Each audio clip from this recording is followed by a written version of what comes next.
This is Fox 5 Local News at 5. Right now at 5. You know, in terms of casualties, this was the worst terror attack in New York City since September 11th. One day after a man plows his truck through a crowded bike path, killing 8, we're learning new details about the suspect and the attack police say he'd been planning out for weeks.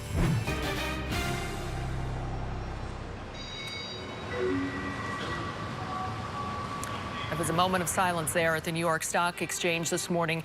Traders paused to honor the victims of yesterday's terror attack. 8 people were killed and nearly a dozen injured. Among the dead are 2 Americans. Of course, this is dominating headlines, but when it comes to seeing terror attacks on television and online, as well as other violent crimes, are we becoming desensitized to it all? Here to take a closer look, Alicia Clark. She's a licensed clinical psychologist to break this all down for us. Thanks for coming in. Thank you. You know, we were talking about this in the newsroom. You know, it just seems like these all keep happening. And it's almost like a part of life now, it seems like. You know, how do we deal with it? And do you think we are becoming, in a sense, desensitized? Yeah. Sadly, it is becoming part of life, right? I mean, it was just a month ago that we had Las Vegas, and then before that, it was hurricanes and all sorts of things that were in the news, all sorts of devastation. Becoming desensitized is part of coping in a way. Nobody should have to deal with this kind of terrorism, but letting terror impact your life and not being able to continue on with the things that you need to do is dysfunctional in a way.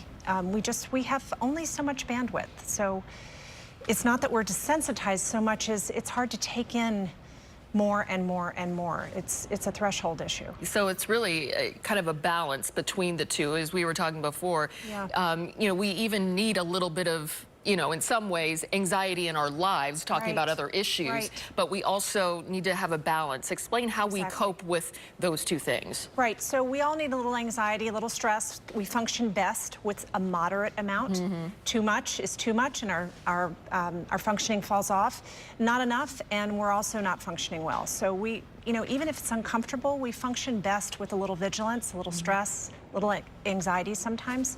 Something like this, if you're already at that threshold and maybe you're still grieving something else or you've got a lot of other things going on, this is just one more assault that in terms of your awareness that can overwhelm you if you let it. Yeah, so how do we, I guess, as a society just cope and move? Should we be feeling, I guess, sorry about the fact that, wow, I'm continuing on with my life today and smiling and laughing, and in a way, yes, very much so, because it feels disrespectful to the victims, and it's in no way to disrespect the victims. It's that we do have to function in this new world, in this new reality. We're adapting to a new way of life, especially here in DC.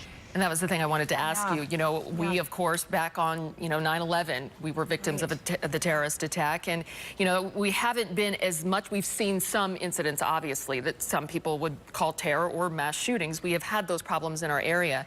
Do you sense here in D.C. that there's a little bit more anxiety when we see things happen in like, New York City that, oh, gosh. It's a little closer, right? It's close to home. Yeah.